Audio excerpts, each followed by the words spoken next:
On a humid afternoon in July 2018, a group of 12 tourists arrived at a remote cenote in Mexico's Yucatan Peninsula. A cenote is a natural sinkhole formed when limestone bedrock collapses and reveals groundwater beneath. This particular cenote, known locally as Cenote Azul, was famous for its crystal-clear waters and underground passages. The tour company had been operating for 15 years without incident. The guide, Miguel, was experienced and knew the cenote well. He had led hundreds of tourists through the underground lake system. The group included families with children, honeymooners, and adventure seekers.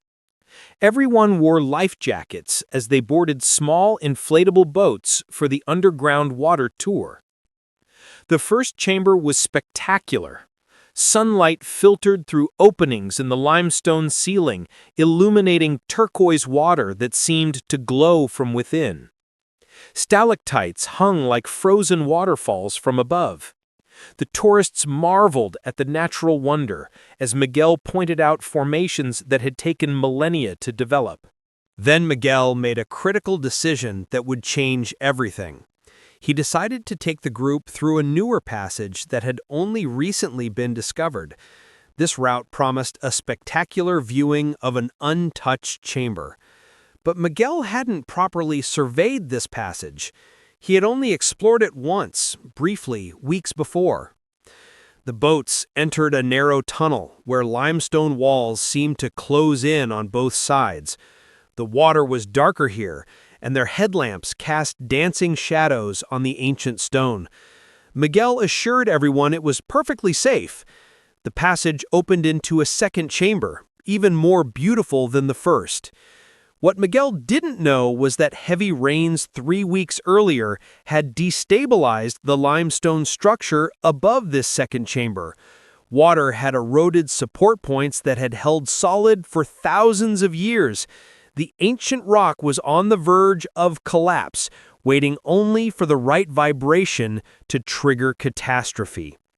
One of the tourists, a middle-aged man named Roberto, was nervous about tight spaces. He shifted his weight anxiously in the boat, causing it to rock slightly. The motion created ripples on the water. Those ripples sent subtle vibrations through the water to the limestone above.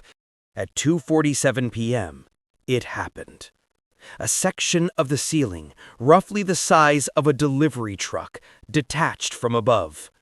Tons of limestone crashed down into the chamber with apocalyptic force. The impact created a massive wave that capsized 2 boats instantly. The sound was deafening, echoing through the passages like thunder trapped underground. 12 people were suddenly in the water, gasping, screaming, thrashing in panic. Chunks of limestone splashed around them. One boulder the size of a refrigerator had crushed one of the boats completely. A woman named Carmen grabbed a piece of floating debris. Her 8-year-old daughter was clinging to her neck, crying and coughing up water. Miguel's boat had been far enough back to avoid direct impact, but he was frozen in shock for crucial seconds. Then his training kicked in. He began pulling people from the water, starting with the youngest. His hands shook as he hauled a terrified 6-year-old boy into his boat. The collapse had partially blocked the passage they'd entered through. Boats couldn't fit through the debris field to escape. The group would have to swim through the rubble, carrying children and injured tourists through narrow spaces in complete darkness. Roberto had a deep gash on his forehead where a piece of rock had hit him.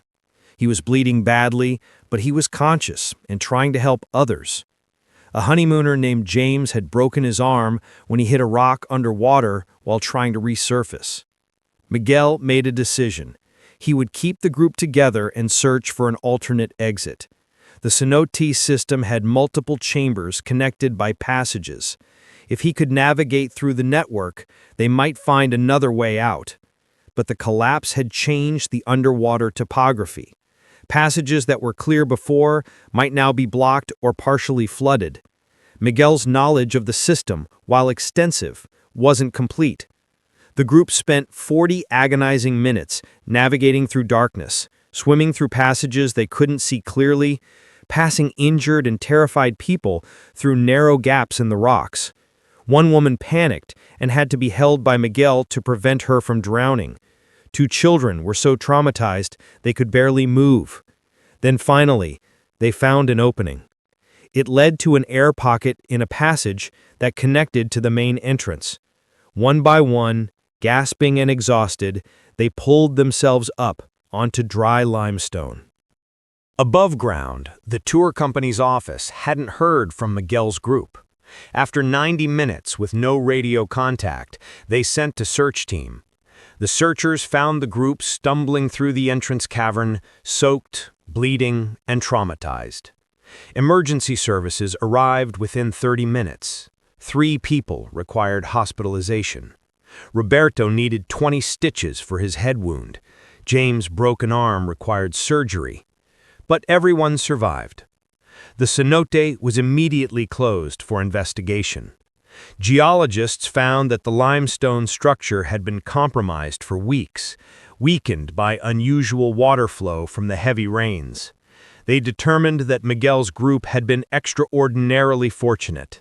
The collapse could easily have killed everyone. Miguel never guided tours again. He couldn't shake the memory of those 40 minutes in darkness with lives depending on his decisions. The tour company settled lawsuits, but survived the incident. New safety protocols were implemented, including mandatory geological surveys and strict limitations on exploring uncharted passages.